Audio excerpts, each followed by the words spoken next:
I am by training a geneticist, and I've been amazed at the way that geneticists can now use DNA, the genetic material, and trace the movement of people across the planet over time.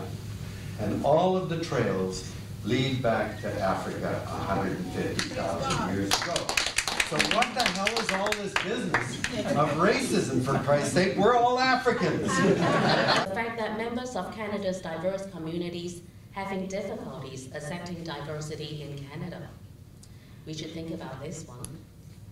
And then there's also Richard Kurland's point that new Canadians should abide by Canadian values, as if we have a clear idea of what that even is. We're not going to arrive there by politics. We're not going to arrive there by legal cases, court cases, fighting it out. We're going to arrive there by evenings like this tonight, where we sit down and we talk as human beings with each other in recognition of each other's humanity, in recognition of the beautiful complexity and diversity of our lives, of our families, of our communities, and how we need to put in place new frameworks where recognition drives the future. So what I'm trying to say is, yes, immigrants, we must be able to and try our best to communicate in either of Canada's official languages, English and French. Why? Because when we chose Canada, we knew full well these are the country's official languages.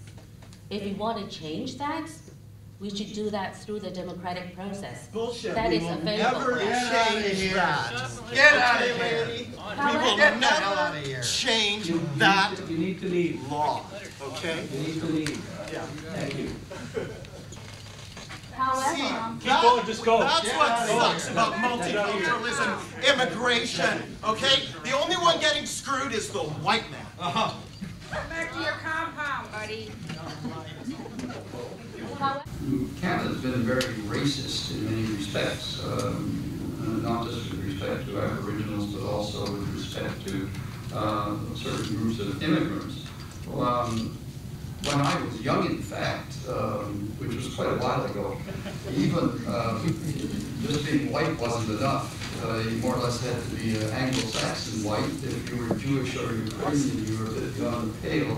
And if you were a visible minority, you virtually didn't exist. there were the Japanese, the Chinese, the early immigrants here who helped build railways, built the country. But the country was so racist at the time that none of the work were recognized. So what about that? How do we settle that part of history? Multiculturalism is another word for racism. Thank you. Civility. You have taught us, you have really taught us the proper way of addressing it. As a black woman from Ethiopia, I'm always a minority and all that. But I always come back to the point where I look at the Aboriginal. If we cannot respect and have equal right for the original people, Aboriginal, how do you expect to have equality for everyone? Everybody has to ask that question. Giving everybody an opportunity to have positions in authority and have, I did the Royal Commission on Policing in the 90s, and that was one of the issues that we had. How do we get more women in policing? How do we get more Aboriginal people in policing, visible minorities? If the police forces are going to have credibility, they have to reflect the general population that they serve. I mean, I went to law school and heard all about the beauty of the rule of law and the Quebec secession records talking about the rule of law is one of the most cherished constitutional values at the core of Canadian identity. That the rule of law is something that we cherish and value in the highest sense.